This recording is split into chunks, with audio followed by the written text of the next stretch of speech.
28 फरवरी 2026 सुबह के 8:40 हो रहे थे। सब लोग अपने अपने ऑफिसेस के लिए निकल रहे थे। तभी मिडिल ईस्ट में एक ऐसा धमाका होता है जो पूरी दुनिया को हिला कर रख देता है। 1 मिनट के लिए चारों तरफ सन्नाटा छा जाता है और कुछ घंटों बाद पता चलता है कि ईरान के सुप्रीम लीडर अली खामनेई की मौत हो चुकी है। और इसके बाद ईरान जो करता है वो बिल्कुल शॉकिंग था।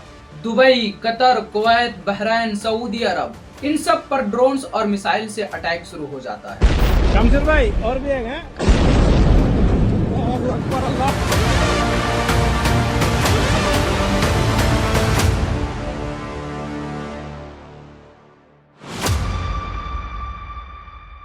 अब तक आप लोगों को पता चल गया होगा कि दुनिया में आखिर चल क्या रहा है, तो मैं सेम न्यूज रिपीट नहीं करूंगा जो सब बता रहे हैं। इस वीडियो में मैं 4 ऐसी बातें बताने वाला हूं जिन पर शायद ही कोई बात कर रहा है। पहला, यूएसए, इजराइल और ईरान की लड़ाई कैसे शुरू हुई। दूसरा, यूएसए ईरान से आखिर क्या चाहता है। तीसरा, इस वार के बीच गल्फ कंट्रीज कैसे फंस जाता है। और चौथा, इस लड़ाई का दुनिया पर क्या इम्पैक्ट पड़ेगा और खासकर इंडिया पर इसका क्या इम्पैक्ट पड़ेगा। यूएसए, इजराइल और ईरान की लड़ाई कोई नई लड़ाई नहीं है, ये सालों पुरानी लड़ाई है। सुनने में थोड़ा अजीब लगेगा, लेकिन 1979 से पहले यूएसए और ईरान के बीच काफी गहरी दोस्ती थी। इसे अच्छे से समझने के लिए हमें समय में पीछे जाना पड़ेगा। 1908 में ईरान में ह्यूज ऑयल रिजर्व डिस्कवर हुआ। इसके बाद एक British company Anglo Iranian oil company ने ईरान के ऑयल पर कंट्रोल ले लिया। प्रॉब्लम ये था कि ऑयल ईरान का, लेकिन प्रॉफिट का ज्यादा हिस्सा ब्रिटेन ले जा रहा था, जिस वजह से ईरान के लोग काफी नाराज थे। लेकिन 1951 में ईरान के प्राइम मिनिस्टर जब मोहम्मद मुसादिक बने तो उन्होंने एक हिस्टोरिक डिसीजन लिया। उन्होंने ईरान के ऑयल इंडस्ट्री को नेशनलाइज कर दिया। मतलब अब ऑयल पर कंट्रोल किसी फॉरेनर कंपनीज का नहीं बल्कि ईरान का होगा। ये डिसीजन यूएसए और ब्रिटेन को बिल्कुल पसंद नहीं आया, लेकिन दुश्मनी की शुरुआत अब भी नहीं हुई थी। लेकिन हाँ, यूएसए और ब्रिटेन को ये डर जरूर था कि इससे उनका इकोनॉमी कंट्रोल खत्म हो सकता है और ईरान सोवियत यूनियन के इन्फ्लुएंस में आ सकता है। इसी वजह से 1953 में यूएस के इंटेलिजेंस एजेंसी CIA और ब्रिटेन के MI6 ने एक सीक्रेट ऑपरेशन चलाया। इस ऑपरेशन का नाम था ऑपरेशन एजेक्स। इस ऑपरेशन में ईरान में प्रोटेस्ट ऑर्गेनाइज किया गया, पॉलिटिकल केओस क्रिएट किया गया और फाइनली प्राइम मिनिस्टर मुसादिक को पावर से हटाकर शाह मोहम्मद रेजा पहलवी को बिठा दिया। और यहीं से यूएस और ईरान की दोस्ती और गहरी हो गई, क्योंकि शाह यूएस का पपेट था।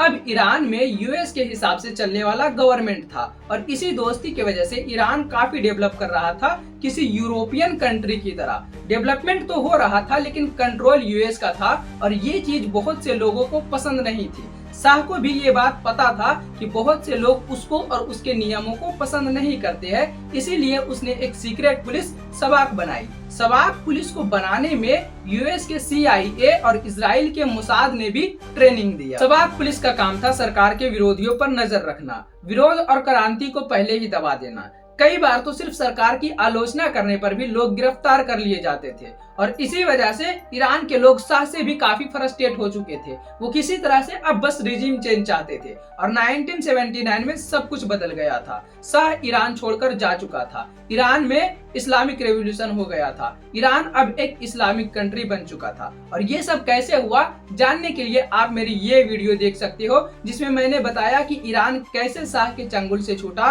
और कैसे आयतुल्लाह रुहुल्लाह खुमैनी ईरान का सुप्रीम लीडर बना। तो 1979 के बाद ईरान में रूल करने लगा आयतुल्लाह रुहुल्लाह खुमैनी और यहीं से यूएस, इजराइल और ईरान की दोस्ती दुश्मनी में बदल गई, क्योंकि यूएस को ईरान से जो चाहिए था अब वो मिलना बंद हो गया था और ईरान ने भी दुश्मनी निभाने में कोई कसर नहीं छोड़ा। 1979 में ईरानियन स्टूडेंट ने यूएस एम्बेसी इन तेहरान पर अटैक कर दिया। 66 अमेरिकन को हॉस्टेज बनाया और 52 लोगों को 444 दिनों तक बंदी बनाकर रखा। लेकिन इसके पीछे भी एक रीजन था। जिस शाह को ईरान के लोगों ने भगा दिया था, उसी शाह को यूएस ने मेडिकल ट्रीटमेंट के नाम पर अपने देश यूएस में पनाह दिया। ईरान हॉस्टेज क्राइसिस के बाद अमेरिका ने ईरान पर हेवी सैंक्शंस लगा दिए। डिप्लोमेटिक रिलेशन कम्प्लीटली खत्म हो गया। लेकिन हमें एक बात और जानना जरूरी है, इजराइल बीच में कैसे आया। तो इस्लामिक रेवोल्यूशन के बाद ईरान ने इजराइल को फिलिस्तीन का ऑक्यूपायर कहना शुरू कर दिया। इजराइल के खिलाफ ओपनली स्टैंड लिया। जहां एक तरफ शाह के टाइम ईरान और इजराइल दोस्त थे, वहीं इस्लामिक रेवोल्यूशन के बाद ईरान ने इजराइल को अपना सबसे बड़ा दुश्मन डिक्लेयर कर दिया। इसके बाद ईरान ने इजराइल को बर्बाद करने के लिए हर वो कदम उठाया जो ईरान से हो सकता था। ईरान ने मिडिल ईस्ट के कुछ प्रॉक्सी ग्रुप्स को सपोर्ट करना शुरू कर दिया। लेबनान में हिजबुल्लाह, फिलिस्तीन में हमास, यमन में हूतीस। ईरान इन ग्रुप को पैसा, वेपन, ट्रेनिंग सब कुछ देता है। 1980s के मिड में ईरान इजराइल प्रॉक्सी कॉन्फ्लिक्ट शुरू हो गया था और ये प्रॉक्सी ग्रुप इजराइल पर अटैक कर रहे थे और इसी तरह से ये तीनों देशों की दोस्ती दुश्मनी में बदल गई। इसके बाद टाइम टू टाइम ये तीनों देशों के बीच लड़ाई होती रही। 1988 में ऑपरेशन प्रेइंग मैंटिस हुआ, जब पर्शियन गल्फ में एक यूएस नेवी शिप माइन से टकरा गया। अमेरिका ने आरोप लगाया कि माइन ईरान ने लगाया था और इसी वजह से यूएस नेवी ने ईरानियन ऑयल प्लेटफॉर्म्स डिस्ट्रॉय कर दिए। इसके बाद 2010 में स्टक्सनेट साइबर अटैक हुआ, क्योंकि Iran secretly nuclear program develop कर रहा था और वेस्ट को इसी बात का डर था। इसीलिए स्टक्सनेट नाम का एक कंप्यूटर वायरस ईरान के न्यूक्लियर सेंट्रीफ्यूजेस में डाला गया, जिससे नेतंज फैसिलिटी के हजारों सेंट्रीफ्यूजेस डैमेज हो गए और ये हिस्ट्री का पहला साइबर अटैक माना जाता है। अगला अटैक 2020 में फिर से यूएस ने किया बगदाद एयरपोर्ट पर। यूएस ड्रोन स्ट्राइक हुआ जिसमें कासिम सुलेमानी मारे गए, जिसके बदले में ईरान ने इराक में यूएस बेसेस पर बैलिस्टिक मिसाइल दागे, जिसमें यूएस के कई सैनिक घायल हुए। 1979 के बाद पहली बार ईरान ने ओपनली यूएस बेसेस पर मिसाइल अटैक किया। इसके बाद अप्रैल 2024 में ईरान ने इजराइल पर 300 प्लस ड्रोन्स और मिसाइल लॉन्च किए, क्योंकि इजराइल ने सीरिया में ईरानियन कंसल्ट बिल्डिंग पर स्ट्राइक किया था, जिसमें ईरानियन कमांडर्स मारे गए थे। ये हिस्ट्री में पहली बार हुआ था जब ईरान और इजराइल ने एक दूसरे पर ओपनली डायरेक्ट अटैक किया, और अब जो हो रहा है वो तो तुम देख ही रहे हो। लेकिन अगर पूरी हिस्ट्री को ध्यान से देखें तो एक अजीब पैटर्न दिखाई देता है। हर बड़े कॉन्फ्लिक्ट में पहला हमला अक्सर यूएस या इजराइल की तरफ से हुआ है। तो सवाल ये है कि आखिर यूएस चाहता क्या है ईरान से, क्यों बार बार ईरान पर अटैक करता रहता है। तो देखो, यूएस ईरान से 3-4 चीजें चाहता है, जिसमें सबसे पहला है न्यूक्लियर डील, यानी एटम बॉम्ब पर रोक। अमेरिका कभी नहीं चाहता है कि ईरान एक न्यूक्लियर पावर बने। अमेरिका चाहता है कि ईरान अपना यूरेनियम इनरिचमेंट प्रोग्राम को खत्म करे या उसे इतना कम कर दे कि ईरान कभी बॉम्ब बना ही ना सके। अमेरिका को इस बात का डर है कि ईरान अगर न्यूक्लियर पावर बन गया तो उसका डर हमेशा के लिए खत्म हो जाएगा। 2015 में JCPOA नाम से एक डील हुई थी। ये एक न्यूक्लियर डील थी जो ईरान और दुनिया के बड़े देशों के बीच हुई थी। ईरान, यूएस, फ्रांस, रसिया, चाइना, यूरोपियन यूनियन, ये सब शामिल थे। डील का मकसद साफ था, ईरान न्यूक्लियर वेपन नहीं बनाएगा, यूरेनियम इनरिचमेंट कम करेगा, बहुत सारे सेंट्रीफ्यूजेस हटाएगा। बदले में ये सभी देश ईरान पर लगे इकोनॉमी सैंक्शंस हटाएंगे, ऑयल बेचने और इंटरनेशनल ट्रेड की अनुमति देंगे। लेकिन 2018 में डोनाल्ड ट्रंप ने इस डील के बारे में कुछ ऐसा कहा। Fact is, this was a horrible one-sided deal that should have never, ever been made. इसके बाद यूएस इस डील से बाहर निकल गया और फिर से ईरान पर कड़े सैंक्शंस लगा दिया, और बाद में ईरान ने भी न्यूक्लियर रेस्ट्रिक्शंस को तोड़ना शुरू किया। दूसरा, बैलिस्टिक मिसाइल। अमेरिका सिर्फ न्यूक्लियर ही नहीं बल्कि ईरान के बैलिस्टिक मिसाइल प्रोग्राम से भी परेशान है। अमेरिका चाहता है कि ईरान ऐसे मिसाइल्स बनाना बंद करे जो यूरोप या इजराइल तक पहुंच सके। तीसरा, रीजनल इन्फ्लुएंस। यूएस चाहता है कि ईरान अपना रीजनल इन्फ्लुएंस कम करे और हिजबुल्लाह, हमास, हूतीज और मिलिशिया जैसी प्रॉक्सी ग्रुप्स को फंड, वेपन और ट्रेनिंग देना बंद कर दे, क्योंकि ये सभी ग्रुप्स इजराइल के लिए बहुत बड़ा खतरा है, जो इजराइल को चारों साइड से घेरे हुए है। अमेरिका के लिए इजराइल की सिक्योरिटी सबसे ऊपर है। लास्ट, ह्यूमन राइट्स और रिजीम चेंज। यूएस को लगता है कि ईरान की इस्लामिक गवर्नमेंट वहाँ के लोगों के लिए परफेक्ट नहीं है। ईरान में कोई ऐसी सरकार आए जो थोड़ी वेस्टर्न फ्रेंडली हो या कम से कम इतनी कट्टर ना हो। और सैंक्शंस लगाने का एक ये भी वजह है ताकि वहाँ की इकोनॉमी कमजोर हो और लोग सरकार के खिलाफ हो जाए। लेकिन अच्छे से सोचा जाए तो रिजीम चेंज तो सिर्फ एक बहाना है, असली मकसद ईरान में यूएस पपेट बिठाना है। ट्रंप कहता है, मैं वॉर इसलिए कर रहा हूँ ताकि ईरान के लोगों को फ्रीडम दिला सकूं। To the great proud people of Iran, I say tonight that the hour of your freedom is at hand. लेकिन एक्चुअल में ऐसा कुछ नहीं है। इजराइल ने इस बार तेहरान के ऐसे जगह पे अटैक किया है जिसका सीधा नुकसान ईरान के आम पब्लिक को हुआ है। तो ये कहना कि मैं ईरान के लोगों के लिए ये सब कर रहा हूँ, सब दोगलापन है। इतिहास गवाह है, यूएस ने जिस भी कंट्री में रिजीम चेंज किया है वो कंट्री पूरी तरह से बर्बाद हो गया है। इराक, सीरिया, लीबिया, अफगानिस्तान ये सब के सब आज बिखरे पड़े हैं और यूएस ईरान के साथ भी यही करना चाहता है। और इन्हीं सब कारणों की वजह से यूएस, इजराइल और ईरान के बीच टाइम टू टाइम वॉर देखने को मिलता है। लेकिन सवाल ये है कि इन तीनों के बीच गल्फ कंट्रीज जैसे सऊदी, दुबई, कुवैत, कतर ये सब कैसे फंस जाते हैं? इसके पीछे दो सबसे बड़ा कारण है।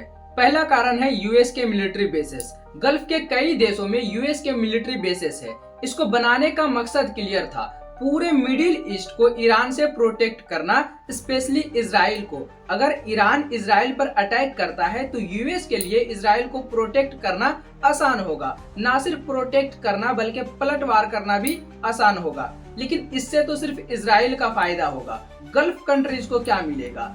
भुगतना तो उन्हें पड़ रहा है। तो फिर यूएस के मिलिट्री बेसेस उनके देश में क्यों? तो इसको समझने के लिए हमें 1979 में जाना पड़ेगा। इस्लामिक रेवोल्यूशन के बाद जब खुमैनी ने कहा किसी देश पर किसी राजा का शासन ये इस्लाम के खिलाफ है और इस्लामिक रेवोल्यूशन को दूसरे मुस्लिम देशों में भी फैलाना चाहिए। इस वजह से इराक, सऊदी अरब, कुवैत और आसपास के सभी देशों के रूलर्स को टेंशन होने लगा। इसके बाद 1980 में ईरान इराक वार ने टेंशन और बढ़ा दिया। उन्हें लगा अगर ईरान इस रीजन पर कंट्रोल कर लेगा तो वो ग्लोबल ऑयल सप्लाई को इन्फ्लुएंस कर सकता है। इसीलिए यूएस भी चाहता था कि गल्फ में उसकी मिलिट्री प्रेजेंस हो और गल्फ कंट्रीज भी चाहती थी कि यूएस उनकी सिक्योरिटी की गारंटी ले। दूसरा कारण है जियोग्राफी। नक्शे को अगर ध्यान से देखोगे तो जितने भी गल्फ कंट्रीज है वो सभी ईरान के काफी करीब है और यूएस ईरान से बहुत दूर है, तो डायरेक्ट यूएस पर वार करना काफी मुश्किल हो जाता है। अगर ईरान डायरेक्ट यूएस पर वार कर भी देता है तो यूएस का strong air defence system missiles को हवा में ही डिस्ट्रॉय कर देगा। एयर डिफेंस से बचकर कुछ मिसाइल्स अगर यूएस पर गिर भी जाता है तो यूएस को तो नुकसान होगा ही, लेकिन डायरेक्ट वार करना ईरान को काफी कॉस्टली पड़ेगा। इसीलिए ईरान क्या करता है, यूएस के जितने भी मिलिट्री बेसेस गल्फ कंट्रीज में है उस पर अटैक करता है। इससे ईरान को बहुत फायदा होता है। पहला तो कॉस्ट कम लगता है, दूसरा जितने भी गल्फ कंट्रीज है वो सब यूएस पर प्रेशर बनाते हैं वार को रोकने के लिए। लेकिन प्रेशर के बावजूद भी अमेरिका नहीं रुकता है और ये वॉर इसी तरह से चलती रही तो इसका इम्पैक्ट पूरी दुनिया में होगा। लेकिन इंडिया में इसका क्या इम्पैक्ट पड़ेगा ये भी समझते हैं। सबसे पहला इम्पैक्ट पड़ेगा ऑयल प्राइस पर, क्योंकि मिडिल ईस्ट दुनिया का सबसे बड़ा ऑयल प्रोड्यूसिंग रीजन है। इस वॉर की वजह से ऑयल सप्लाई डिस्टर्ब हो रहा है, क्योंकि दुनिया का 20% ऑयल स्ट्रेट ऑफ हॉर्मुज से होकर निकलता है और जब से ईरान ने इस रास्ते को ब्लॉक किया है तब से ऑयल का प्राइस तेजी से बढ़ रहा है। और जब कच्चा ऑयल महंगा होगा तो इसका इम्पैक्ट हर चीज पर देखने को मिलेगा।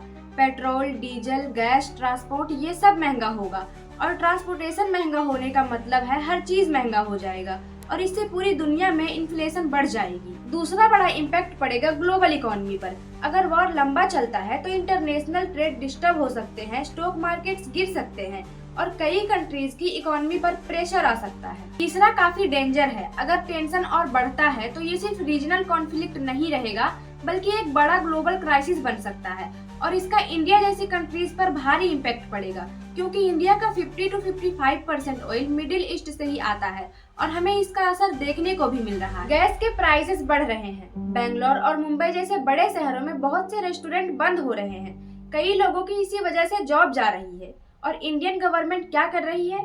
नहीं, ये हमारा जोन नहीं है तो हम इसके रिस्पॉन्सिबल नहीं है। 1955 से 1964 में जब वियतनाम वार हुआ था तब जवाहरलाल नेहरू ने अमेरिका के खिलाफ आवाज उठाए थे। 1966 से 1977 में सेम वियतनाम वार के टाइम इंदिरा गांधी ने भी अमेरिका के खिलाफ बोली थी। 2003 में इराक वार के टाइम अटल बिहारी वाजपेयी ने भी अमेरिका के खिलाफ आवाज उठाए थे और इसके बाद 2011 में लीबिया वार के टाइम प्रधानमंत्री मनमोहन सिंह ने भी अमेरिका के खिलाफ बोले थे। लेकिन आज प्रधानमंत्री नरेंद्र मोदी के मुंह से चू तक नहीं निकल रही।